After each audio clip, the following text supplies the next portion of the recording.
reason why they'll put you actually in like an adduction brace, which when you're sleeping early An on. adduction brace is basically a big foam cheese wedge that you put between your legs to make sure that when you're sleeping, your legs don't cross over. And because a lot of people, when they sleep, they're naturally crossing their legs. At least they used to. But through my experience, whenever I've dealt with people who had to wear those, they were like, because their hip was such garbage range of motion, they couldn't cross their legs even if they wanted to. So they're out of that habit in a lot of ways. Yeah, but it's just kind of there as a safety precaution. Yeah.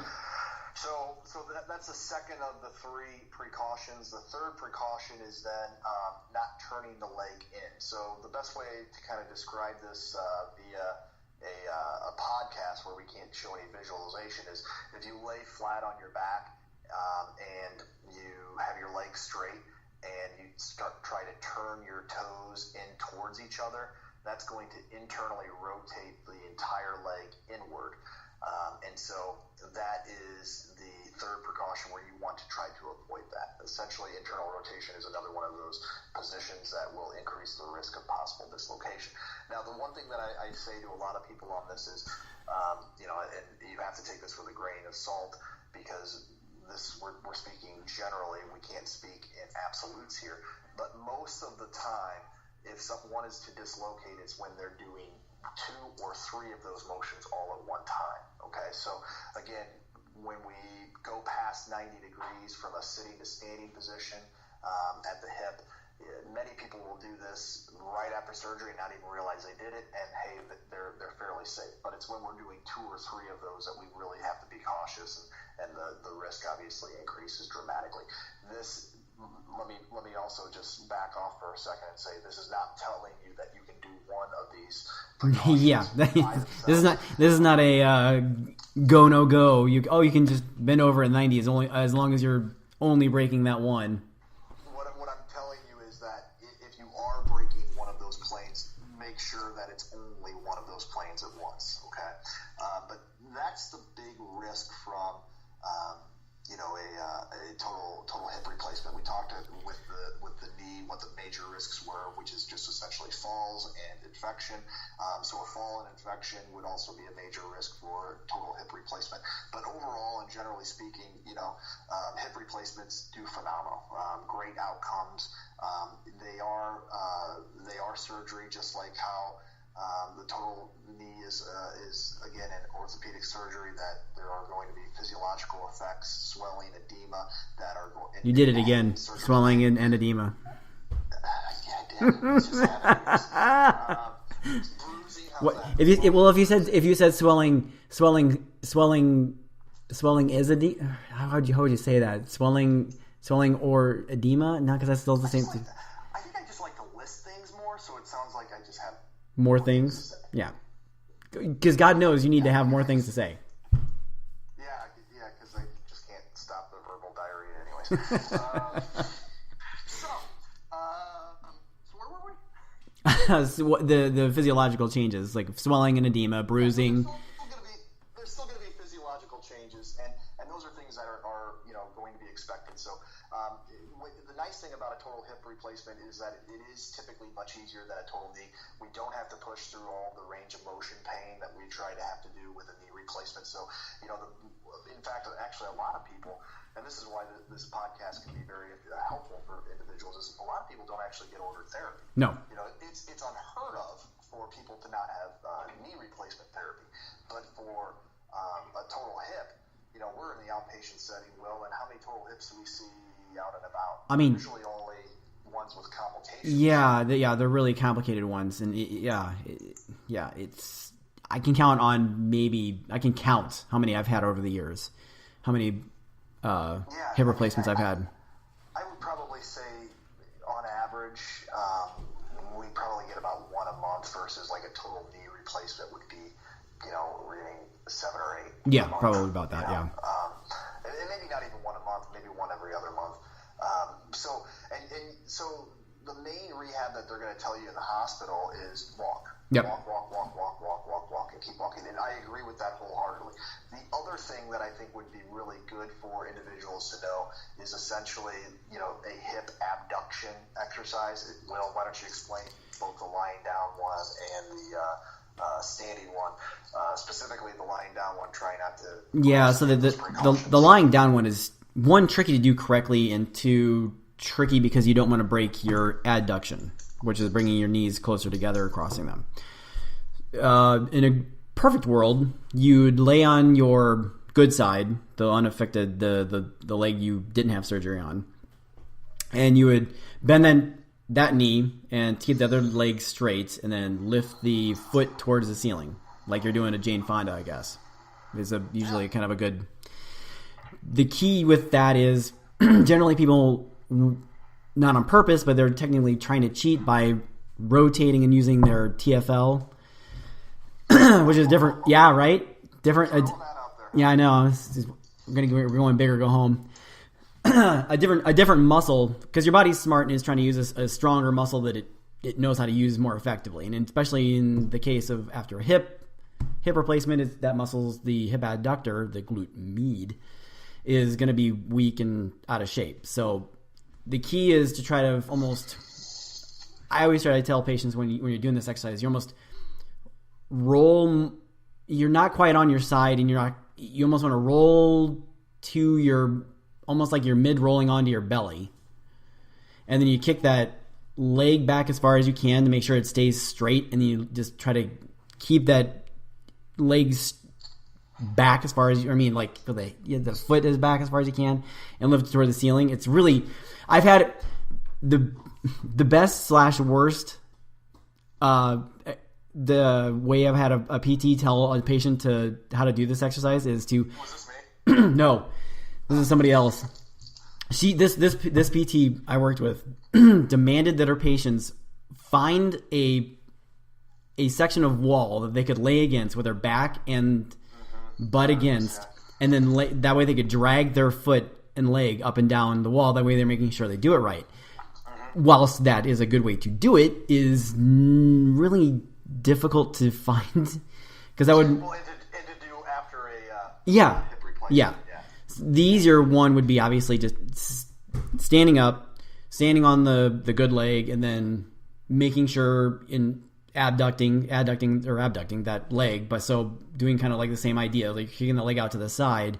The key with that is keeping your toes pointed forward and kind of thinking about leading with your heel or ankle and minimizing your range of motion. You don't want to have to kick it out farther than you need to. Can I just say something? I really enjoyed watching you struggle through, kind of illustrating that. It is so hard to... This is not a good podcast. No, because especially that exercise, especially the amount of times I have to lay hands on somebody especially when they're laying on their side. No, here. And they're like this? No, this. And I'm pushing him again. No, like this? No. And I have to correct him again. Like this? No. Yeah. I mean, what I would suggest people to do, I mean, there's a bazillion different Google searches for this. Google search abduction sideline exercise. So ABD duction. ABD duction. Sideline exercise. And that way you can get kind of a visual of it, because there's a reason why I made Will describe that. Yeah, you didn't want to suffer through it. I didn't want to try to do it. So, but the reason why that exercise is important, and you touched upon it a little bit, Will, is because they actually cut through the glute med. Okay, so the gluteus medius is the main adduction muscle of the hip, and that's when we are walking. Yeah, that's the thing, is like we don't kick our leg out to the side when you walk. So no, but there is a moment in everybody's gait pattern or walking pattern where we stand on one single leg, and that is the muscle that when we're standing on that leg during the gait pattern, okay, that muscle actually has to be strong enough to hold the hip level. Otherwise, it'll drop, and then it'll start to create other problems in through the pelvis and through the lumbar spine and the lower leg. And so if that muscle isn't strong enough, you're going to have a wonky gait, and eventually it's going to cause compensatory patterns and other pain patterns patterns because you're not walking normally. So that muscle is critical in terms of trying to get back to kind of that normal strength and getting back to just normal everyday activities as quickly as possible. So, the reason why we touched upon it, even though it is difficult to kind of verbally explain, is because of the importance of it, and it is very important. So that one is a must early on, and probably through 3 or 4 months of rehab. Wouldn't you say, Will? Yeah. It's one of those muscles. It's one of those muscles that everyone, barring like elite, and I'm talking like Olympic level athletes, need strengthening. Really. Mm-hmm. Yeah. In fact, it's funny when I demonstrate this with people. I'll show them like 10 to 12 of them in a row. Just kind of going side to side, standing, and I'll start feeling fatigued. I'm like, yeah, okay, now it's your turn. Yep. And I quit. So it's typically kind of weaker for individuals in general, but then after obviously a surgery, it's even worse. So, but those are again, hip replacement is, from a therapy standpoint, is pretty dang straightforward. Anything else you think we need to touch upon? No, really, yeah. People usually don't struggle with any other problems other than that. It's just they struggle with balance, and that's because of their hip abductor is weak, because it's basically a balance muscle. So yeah, it's if you're really wanting to work on that, just work on standing on that one leg, and that'll help strengthen that hip abductor too a little bit. Holding on to something. By the yes. Don't door frame, kitchen sink, something like that. Doesn't matter what it is. Just safety something first, people. Yes, something that you can hold on to or grab onto quickly. But yeah. Anything else? Nah, that's pretty much it. It's just just sticking with it. Like I said, just keep walking and doing all those things. Because it's hips are just easier. And I remember asking an ortho once, because why is a knee so hard and a hip is easy? Because at hips you got so much more range of motion, and and a knee you only got flexion and extension. Why is it so much harder? And I got the very political answer from the doc. He said, because historically that's the way it's always been. I was like, yeah. Thanks for that rationalization. Like, I know that. That's why I'm asking the expert. I appreciate that. Thanks very much. That's great. Anything else going on? Hey, I wanted to tell you, I started watching. I've been really excited about this Jack Ryan. Oh, yeah. I'm on episode 3. What are you on? I think I'm about on episode 3. What are your thoughts thus far? It's good. It's very good quality, I think. We always have to watch something a little less aggressive before going to bed, like a downer. Did you... So episode 3 is the one where they have the drones, yes? The drone pilots? Oh, yeah. Did you see that? Okay, arguably... Okay, so no spoilers here, but there is some guy in L.A., or not L.A., Las Vegas, who's flying a drone in this, like, Turkey border of Syria or something like that. And... Whatever. I'm not good at geography. And there's a lot of reading in the show because it's a lot of languages. But anyway, he's flying the drone, and he's able to. They can just look at everybody, and they've been looking at everybody long enough that they know what they're doing and stuff like that, and the people have no idea that they're being watched. Arguably, that's more terrifying than any of the terrorist things that are going on to me. Until you just said that, I actually agree with you. Because now, and I don't know how realistic that is, but I don't either. That's what I'm saying. They are literally like 10.